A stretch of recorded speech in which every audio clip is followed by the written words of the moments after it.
This is Connor Bedard, one of the league's brightest young superstars and future face of the league. Coming into the NHL deemed as the next one, all eyes have been squarely on Connor Bedard to come in and take the league by storm since day one.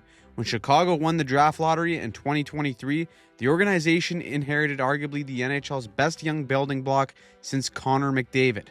The expectation wasn't that the Blackhawks would become contenders overnight, but rather that they would begin building a supporting cast that could maximize Bedard's development while slowly climbing out of their rebuild. But that has not happened at all. And even though he's taken significant strides in his game, a series of injuries have put a damper on the entire feeling around him and the organization's rebuild. And now all of it just got even worse. Right at the beginning of the offseason, a freak accident in practice, which involved him landing awkwardly on his shoulder and skating off in pain, has everyone in Chicago ready to lose their collective minds. And the worst part is, their fear has been confirmed as it was revealed he had surgery on his shoulder and that he would be out for at least 4 to 5 months, meaning that he will likely miss the first month of the NHL season. And because of that, it feels like the Chicago Blackhawks season is over before it even starts. It is as ugly as it can get for Chicago and Bedard himself. So what exactly does it mean for everyone? How will it affect Bedard's game, and how does it affect the Blackhawks? Well, let's take a deeper look.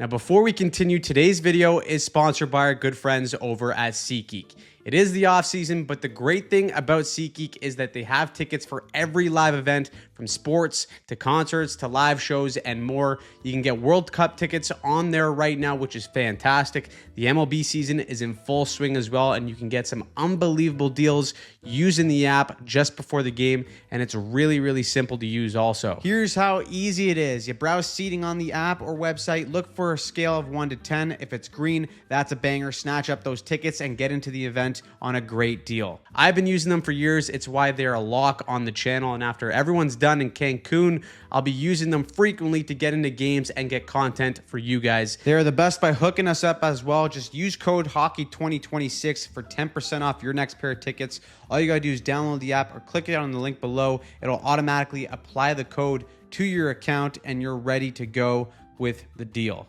Get started, use the code, and enjoy your next game on a great deal using SeatGeek.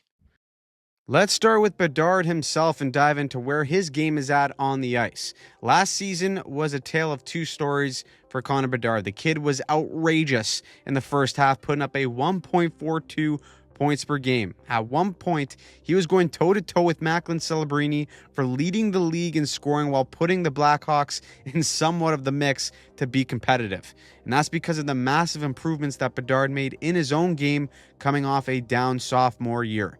The first thing that stood out was his skating. He became noticeably faster and more explosive. The NHL tracking data showed this firsthand as he had a significant jump in his top-end speed. That added a burst that made him even more dangerous through the neutral zone, allowing him to create cleaner zone entries while forcing defenders to back off and respect his speed.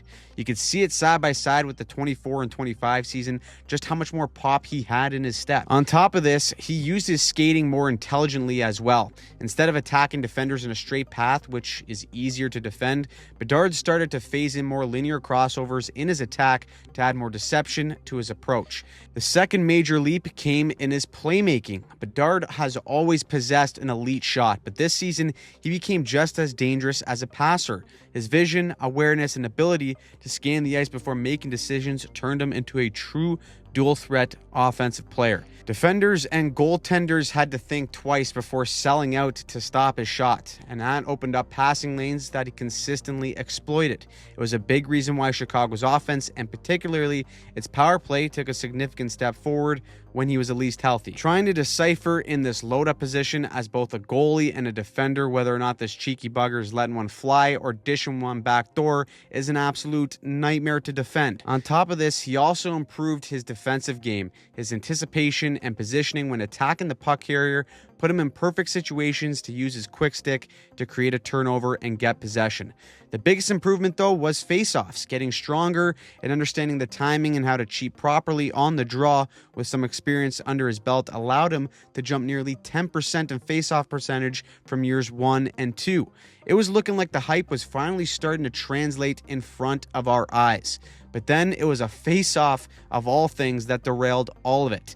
At the very end of a game against St. Louis, Bedard took the face-off and injured his shoulder, and he skated off the ice in pain. He was in the conversation at the time to potentially make the Canadian Olympic team, but this put everything out of reach. The Blackhawks had an okay run without him, going 5-6-1, but when he came back, he didn't reach that same level. He went from producing at a 1.42 point per game pace to a 0.82, and the Hawks put up some lovely tank numbers, going 11, 21, and 7. He still finished with a respectable 75 points in 69 games, which is solid considering his surrounding cast, but again, it wasn't good enough. Bedard, whose offseason paid huge dividends at the beginning of last year, was gearing up to take another step in his game this summer and got the worst possible bounce. He loses balance, falls into the boards, and skates off the ice in pain, holding his left shoulder. Are you kidding me? That kid cannot catch a break. It's the opposite shoulder that he hurt in December of last season, and now this is concerning for a number of reasons. First is obviously the frequency of these major injuries. Going back to 2024, this is the third major injury in Connor Bedard's 3-year career so far. The first was the broken jaw that he got from a hit courtesy of Brendan Dillon. Then in 2025, he hurt his right shoulder, and now in 2026, it's his left shoulder. For a smaller player who isn't overtly physical but still plays through checks extremely well and leverages his body very well for his size, 2 injuries to both shoulders is a tad worrying. The good thing, though, is that he's still a spring chicken, so he should be okay in the long term. However, there is a bigger issue at play here, and it's that the Blackhawks organization as a whole is a mess. Because they were so bad last season, that once again landed them the 4th overall pick. Of course, that was until they traded it to the Buffalo Sabres in exchange for defenseman Bowen Byram. They proceeded to make him, at least for now, the highest paid defenseman in the NHL. That is certainly a bold strategy, especially because he's never been a number 1 defenseman in this league. However, the Blackhawks felt the need to get an NHL-ready defenseman right now because the truth is they have not done a good job at all building this team around Bedard. Like most young and inexperienced D-cores, the Blackhawks struggled to get the puck out cleanly and efficiently on most nights last season. This, of course, led to less offensive touches for Bedard for him to use his skill on the transition, and it also resulted in him spending far more time defending in his own end.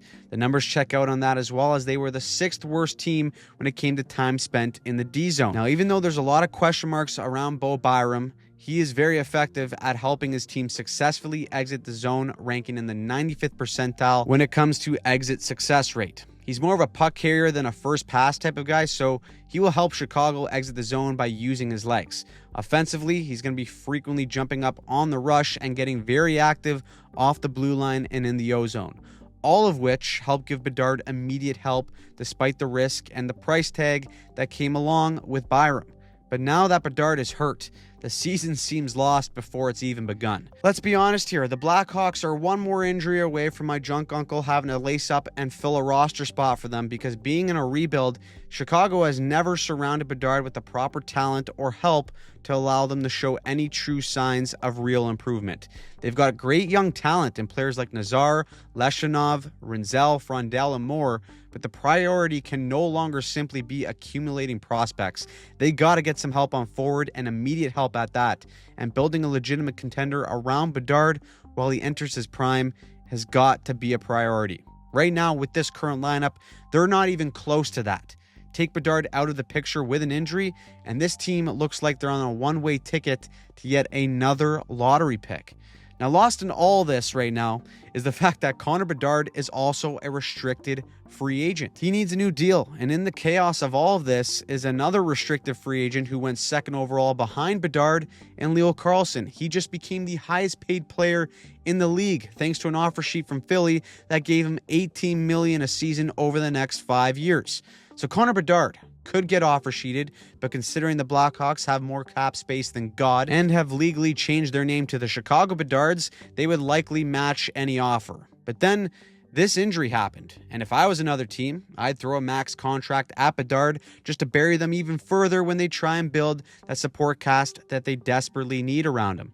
Of course, that could also backfire too, especially if all these injuries maintain a trend in Bedard's game. So how or if this affects contract talks remains to be seen.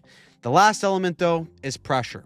Connor Bedard has, without a doubt, been one of the most scrutinized young players in the sport of hockey since he came in. On one side, you have people who believe he's already carrying too much of the blame for Chicago's struggles, and on the other are critics who expect immediate superstardom and have questioned whether or not he's truly lived up to the generational label, especially when another young talent has stepped right up and lived up to that hype almost instantly.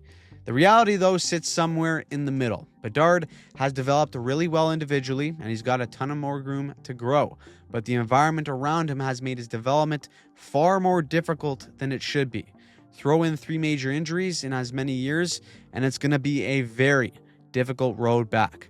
So, what did you think of the whole Bedard situation?